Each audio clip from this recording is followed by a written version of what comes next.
네, 시간의 거래, 그리고 또 거래량, 미국 증시에서의 특징주를 통해서 또 오늘 우리 증시에서 움직일 만한 종목군들 어느 정도 감이 잡히시죠? 여기서 조금 더 구체적으로 인사이트를 발휘해서 오늘장 대비해 보겠습니다. 체크포인트 추천주 알려드립니다. 토마토 투자클럽의 최현지 전문가, ISF 박수범 이사 두 분과 함께합니다. 안녕하세요. 안녕하십니까. 예, 오늘의 첫 번째 체크포인트입니다. 미중 갈등으로 앞서서 또 이 개장은 증권통 시작을 해봤는데요. 이와 맥락을 같이 하는 이야기입니다. 중국 쪽에서도 이제는 가만히 있지 않죠. 중국의 정부기관이 인텔과 AMD 등 이 미국의 IT 업체들의 이 부품을 탑재한 PC 서버를 단계적으로 퇴출하는 가이드라인을 도입을 했습니다. 이것이 어떤 의미가 있는지 또 간밤에 이어 관련된 기업들 비교적 큰 폭의 하락 움직임을 나타냈습니다. 국내의 IT 업체에도 또 어떤 영향을 미치게 될지 들여다봐야 될 텐데요. 박수미 이사님 자세하게 좀 알려주시죠. 네, 중국에서 이제 드디어 좀 칼을 좀 빼드는 분위기인 것 같습니다. 그동안 이제 미국에서 계속해서 채찍질을 하는 분위기였는데, 그걸 이제 막고 있던 중국이, 우리 아직 살아있다 하면서, 자, 아무튼 지금 중국이 지금 이제 나온 내용, 우리 앵커님이 잘 설명해 주셨는데, 지금 인텔이랑 AMD를 이제, 기반으로 해서 이제 정부기관에서 이제 단계적으로 퇴출하겠다는 내용입니다. 이 부분들이 이제는 이제 그 미국에서 만드는 AI 칩이라든가 여러 가지 AP를 통해서도 관련된 반도체에 대해서는 이제 수요를 조금씩 줄여 나가겠다라는 게 이제 근본적인 내용인데, 아무튼 이런 내용들을 통해서 지금 현재 전체적으로 좀 뭐라고 해야 되나, 미국 제품에 대한 수요는 조금씩 줄어들 수밖에 없다라고 보고 있고, 지금 인텔 같은 경우에는 전체 매출의 대략적으로 지금 현재 보게 되면 27% 정도가 중국 쪽 수출 물량입니다. 물량이기 때문에 인텔 같은 경우에는 일단 좀 타격이 생길 것으로 좀 보여지고요. 그에 대해 AMD 같은 경우에는 지금 현재 중국 쪽 수출 물량의 전체 매출에서 15%를 좀 차지하고 있습니다. 그래서 인텔보다는 조금 나은 상황이긴 하지만 그래도 15%가 적은 매출이 아니죠. 그렇기 때문에 AMD의 주가도 계속해서 좀 그렇게 긍정적이지는 않을 것으로 좀 보여지고요. 그리고 지금 현재 마이크로소프트에 대해서도 윈도우에 대해서도 이제 퇴출하겠다는 얘기가 좀 나와주고 있습니다. 그걸 대체할 만한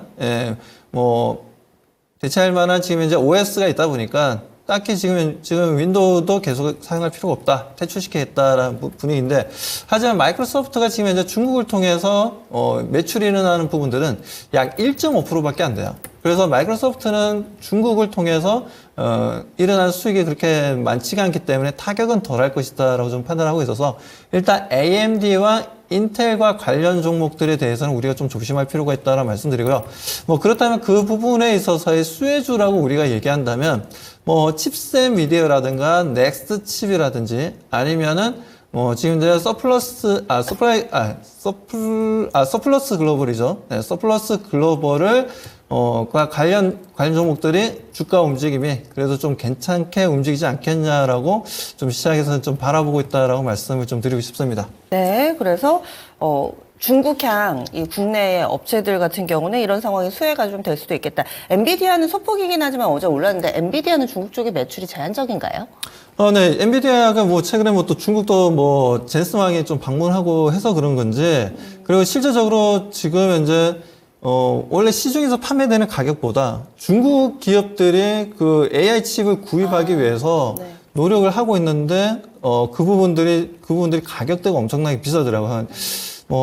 거의 한 3배 정도? 예. 예를 들어 4천만 원, 우리나라도 4, 5천만 원이라면, 대략적으로 1억 5천 정도? 1억에서 1억 5천 정도에 이제 판매가 되고 있다는 거죠. 그만큼 암암리에 지금 현재 수요는 있는데, 이런 부분들을 제대로 이제 공급을 받지 못하다 보니까, 그 부분에 있어서는 지금 현재 엔비디아는 그렇게 시장에서 영향을 받지 못하고 있다. 라고 보여집니다. 예, 알겠습니다. 그래서 미중 갈등 가운데서 우리 이 IT 업체들도 스탠스를 상당히 좀 잘 잡아야 됩니다. 이게 미묘한 상황이어가지고요. 이 당초에 중국향으로 분류되는 서플러스 글로벌 등의 종목군들은 이 상황에서 오히려 웃을 수가 있지 않을까, 이렇게 종목군 확인해 봤습니다. 다음으로 포인트 넘어가 보겠습니다. 어제 2차전지 관련해서 양극재 종목군들이 오랜만에 활기를 띠었습니다. 특히나 에코프로 BM 탄력 좋았죠. 오늘 또 주주총회도 앞두고 있는 상황인데요. 하반기 실적 전망도 조금씩 살아나는 모습입니다. 최현지 전문가님 알려주세요. 네, 2차전지 양극재 업체들이 어제 좋은 모습 보였는데 2차전지 양극재 업체들은 실적이 지난해 하반기서부터 조금 많이 좀 내려오고 있는 추세죠. 그 전에 이제 주가 하락은 먼저 시작되었고요. 그러나 이제 올 하반기서부터는 실적이 개선될 것으로 일단 전망이 되고 있는데, 일단 그 근거는 리튬 가격 반등에서 좀 찾아봐야 될 것 같은데, 최근에 리튬 가격이 저점을 찍고 좀 반등을 하고 있습니다. 지금 현재 톤당 10만 8,500위안인데 양극재 업체들의 손익분기점이 리튬 가격이 10만 위안 정도로 지금 파악이 되고 있어요. 한때 리튬 가격이 톤당 8만 8천 위안 정도까지 좀 내려갔다가 10만 위안 이상으로 회복되면서 손익분기점을 좀 넘어서는 모습으로 좀 나타나고 있고요. 어제 이제 LNF가 SK온과 초대형 계약, 수주 계약을 체결을 했고, 그리고 지난해 말에 삼성 SDI하고 에코프로 BM이 약 44조 원 규모의 초대형 계약을 체결을 하고 있어가지고 계속되는 수주가 좀 나오고 있어서 긍정적이다라고 보고 있고, LNF 같은 경우에 어제 약 13조 원 정도의 SK온과 수주 계약 체결은 지금 매출액의 약 3배 정도 수준이에요. 연간 매출액에. 그렇다고 본다면은 상당히 긍정적이다. 역시 LNF는 그런데 이제 SK온 말고도 유럽 업체, 유럽 배터리 업체죠. 업체와도 지금 대형 계약을 지금 논의 중에 있다. 그런 소식도 들리고요. 이 같은 이제 대규모 양극재 공급 계약은 이제 결국에는 글로벌 배터리 시장이 어느 정도는 이제 바닥을 찍고 회복세에 접어들었다는 신호로 좀 봐야 될 것으로 보고 있고, 앞으로도 이제 양극재 업체의 수준은 그렇다고 본다면은 계속적으로 이어질 가능성이 있다. 그렇게 보고 있습니다. 어제 에코프로 BM이 상당히 좀 괜찮은 모습 차트로 보였는데, 차트 한번 보시면은, 작년 11월에 18만 7,600원 저점 찍고, 약간 박스권 움직임 보이다가 최근에 다시 우상향하는 모습 보이고 있습니다. 추가적인 상승 가능성이 있다라고 보고 있고요. 그 다음에 LNF는 어제 음봉이 나왔지만은 역시 그렇다고 본다면 추가 수주 가능성이 있기 때문에 긍정적으로 보자. 에코프로 BM, 그 다음에 포스코 퓨처엠 이런 기업들도 같이 좀 보셨으면 좋겠습니다. 네, 양극재 기업들 연속성을 가지고 올라갈 수 있다. 이렇게 내다봤습니다. 이 실적 전망과 맞물리면서 또 최근 들어서 수주 소식 나오고 있어서 이런 내용에 영향을 받을 수 있다라는 측면의 설명 들어봤고요. 다음 포인트 넘어가 보겠습니다. 다음으로는 유가입니다. 유가도 미중 갈등이 재차 부각이 되면서 간밤에도 오름세 보여줬고요. 최근 들어서는 배럴당 80달러 위에서 움직임을 나타내고 있습니다. 그런데 이 80달러에서 그치는 것이 아니라 연말까지 계속 오를 수도 있다. 이런 전망이 있다는데요. 박소연 미사님 알려주세요.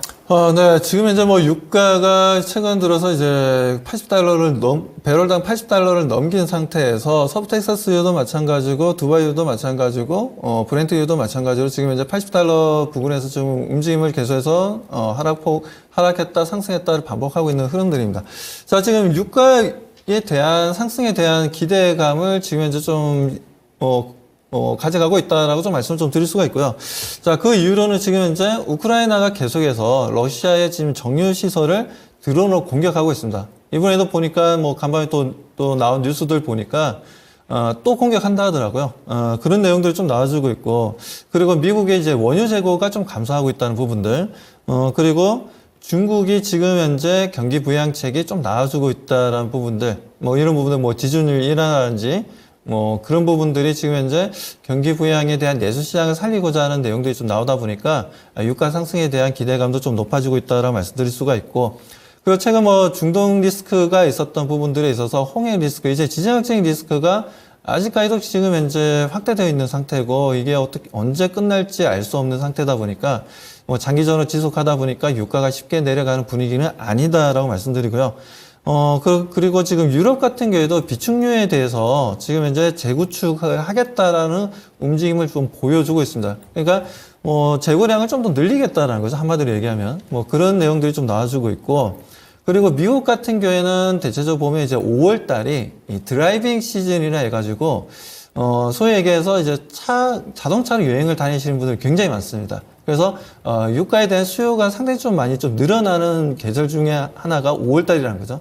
뭐 그런 부분들을 봤을 때는 일단 지금 현재 유가에 대한 상승에 대한 기대감을 계속해서 가져가는 분위기다 보니까 이런 흐름들을 통해서 유가는 계속 올라갈 수 있다. 그리고 배럴당 $100 이상도 올라갈 수 있다라고 좀 보셔야 될 것 같습니다. 자, 그렇다면 그 안에서도 우리나라 기업들 어느 회사가 수혜가 예상되냐? 저는 두 가지 회사를 보고 있고요. 그 두 가지 회사는 GS랑 S-오일이라고 말씀을 좀 드립니다. S-오일과 GS의 수급적인 주체가 좀 다르긴 한데요. 자, S-오일 같은 경우에도 최근에 차트를 보면 좀 말씀을 좀 드리겠습니다. 자, 최근에 움직임을 보게 되면 S-오일이 지금 올해 1월 달에 저점을 찍고 계속 올라왔어요. 지속적인 상승 분위기가 좀 만들어지고 있는 모습들이고요. 이 흐름에 따른 전 고점 부분까지 좀 올라와서 살짝 조정을 보여주고 있지만 전 고점을 돌파해서 8만 원 이상은 충분히 좀 올라갈 수 있다라고 보시면 되고요. 그리고 지금 수급들을 보게 되면 S-오일 같은 경우에는 좀 외국인들의 매수세가 좀 강한 편입니다. 기관 쪽보다는 이런 흐름을 좀 보여주고 있고, GS 같은 경우에는 오히려 지금 연기금 쪽에서의 매수가 좀 강한 편이에요. 그러니까 기관 쪽 매수가 좀 강하다는 거죠. 그래서 GS랑 S-오일의 좀 수급적인 차별은 좀 이루어지고 있다. 하지만 제가 보는 입장에서는 둘 다 상승할 것으로 보고 있고, GS 같은 경우에도 올해 초 강한 상승 분위기를 만들어주고, 현재는 좀 박스피 움직임을 좀 가져가고는 있어요. 박스피 움직임을 가져가고 있는데, 이 부분들이 한 달 이상 지속될 것인지, 아니면 바로 지금 이제 다시 한번 더 N자 상승 파동을 만들면서 추가적인 상승이 이루어질 건지는 그것까지는 명확하게 말씀드릴 수는 없지만, 이랬든 저랬든 올라간다는 게 중요한 거죠. 주가는 반드시 올라가니까요. 그래서 S-오일이라든가 GS 관련 종목들의 움직임도 우리가 눈여겨볼 필요가 있다고 말씀드립니다. 네, 유가 수요 공급 측면에서 모두 다 위쪽을 가리키는 그런 요인들이 많다 설명을 해주시네요. 이 미국의 드라이빙 시즌 그리고 또 중국 쪽에서의 경기 살아나고 있기 때문에 수요 증가할 것이고, 공급적인 측면에서는 지정학적 리스크로 인해서 공급은 또 줄어들 만한 가능성 같이 보면서 이 연말까지 꾸준히 올라갈 거라는 건데, 국내에서 수혜주를 보는 것도 사실 중요하지만 이렇게 유가가 오름세를 나타내면은 다시금 또 인플레 걱정을 스물스물 하게 됩니다. 왜냐하면 하반기에 우리가 금리 인하를 어느 정도 기정사실화하고 있기 때문에 변수가 되진 않을까요?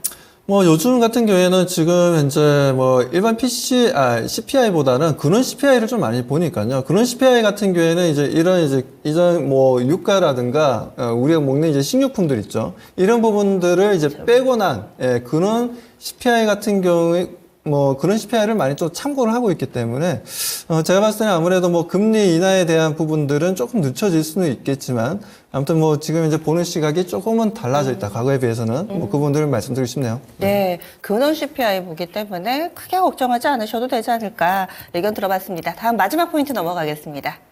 마지막으로는 조선 섹터입니다. 그동안 잘 나가다가 어제 약간은 좀 쉬어갔습니다. 이제는 좀 꺾이는 것인가, 아니면 잠깐 쉬고 다시금 순항을 하게 될 것인지, 이와 관련해서 많이들 궁금하실 텐데 추가 수주에 대한 기대가 있습니다. 그렇다면 더 간다라는 시각이신 건지 최원치 전문가님 설명을 좀 해주시죠.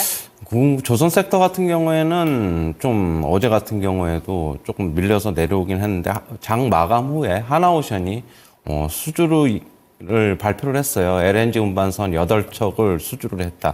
오세아니아 쪽하고 지금 얘기가 했는데, 금액은 약 2조 4천억 원 정도예요. 하나오션으로 출범한 후에는 단일 계약으로는 최대 규모다, 이렇게 보고 있고요. 그동안에 이제 국내 조선사들 같은 경우에 LNG 운반선이 작년에 수주가 좀 피크를 이룬 게 아닌가라고 얘기 봤는데, 하나오션이 LNG 운반선 같은 경우에 지금 추가 수주가 나오고 있어가지고, 그렇다고 본다면은 암모니아 운반선이 조금 대체되는 게 아닌가라고 봤는데, 계속적으로 그럼 암모니아 운반선도 잘 되고 있고, 수주가 LNG 운반선도 계속적으로 수주가 나오고 있어가지고 앞으로 LNG 운반선 같은 경우에도 추가 수주 얘기도 좀 나오고 있어요. 지난해 이제 카타르 에너지와 40척 규모의 국내 조선사들이 전체적으로 본다면은 수주 계약을 체결을 했는데요. 카타르 에너지가 지금 2030년까지 LNG 생산량을 현재보다 85% 이상 좀 늘릴 계획으로 좀 갖고 있어가지고 올해도 카타르 쪽하고의 추가 수주 가능성이 그럼 LNG 운반선이 있다. 그렇게 본다면은 지금 조선주들 같은 경우는 그것 때문에 LNG 운반선 수주가 피크가 아니었나. 그것 때문에 작년에 고점 찍고 좀 많이 하락했는데 주가는 그렇다고 본다면 상당 부분 회복될 가능성이 있다라고 보고 있고요. 하나오션 같은 경우에 지금 차트 잠시 한번 보시면은요. 일단 쌍바닥을 만들고 있고 여기서 추가적으로 상승하고 있고요. 20일 이동평균선하고 60일 이동평균선 다 위로 올라서는 모습. 그렇게 본다면은 상당 부분 앞으로도 주가는 잠시 좀 지수에 따라서 영향을 받을 수 있지만은 좀 등락이 있을 수 있지만은 좀 긍정적으로 좀 봐야 된다. 그렇게 보고 있습니다. 나머지 한국조선해양이라든가 삼성중공업이라든가 그런 업체들도 좀 같이 좀 보시면 한국조선해양 같은 경우는 주가가 상당 부분 정고점 부분 회복하는 모습 나오고 있어가지고 삼성중공업도 최근에 강세로 계속 이어지고 있어가지고 조선 섹터는 올해 내내 올해도 한번 관심권에서 계속 둬야 되지 않나 그렇게 보고 있습니다. 네, 그래서 조선 또 대규모의 수주 소식이 들려왔습니다. 오늘 장에서 어떤 퍼포먼스를 보여줄지 연말까지 기대되는 섹터로 이야기를 해주셨네요. 종목 넘어가겠습니다. 오늘 목표가 도달 종목이 있고요. 시원스럽게 시세를 내고 있는 HLB입니다. 이 종목 한 달 정도 됐습니다. 최현주 전문가가 6월 20일에 제시했던 종목이고요. 살 때만 하더라도 8만 원 선 이하였습니다. 그때 7만 9천 원 정도에 체결된 걸로 나오고요. 2차 목표가 도달입니다. 2차가 12만 원인데 어제 장중에 터치하면서 이제 수익률은 50%가 넘어가고 있습니다. 어떻게 할까요, 전문가님? 일단은 올해 리버세라님 일단 미국 FDA 승인권이 있기 때문에 그 기대감 때문에 조금 더 연장되지 않을까 상승이 좀 그렇게 보고 있고 지금 3차 목표가는 14만 원으로 한번 조정하도록 하겠습니다. 아마도 이번 달에 파이널 리뷰 나올 걸로 알려져 있는데 그때 재료 노출돼도 흔들려도 괜찮다? 그때 흔들릴지 안 흔들릴지는 좀 봐야 되겠죠. 아직. 예. 예, 알겠습니다. 일단 3차 목표가 제시됐으니까요. HLB 들고 계신 분들 조금 더 지켜봐 주시죠. 그럼 오늘의 추천주 넘어가겠습니다. 박수범 이사님.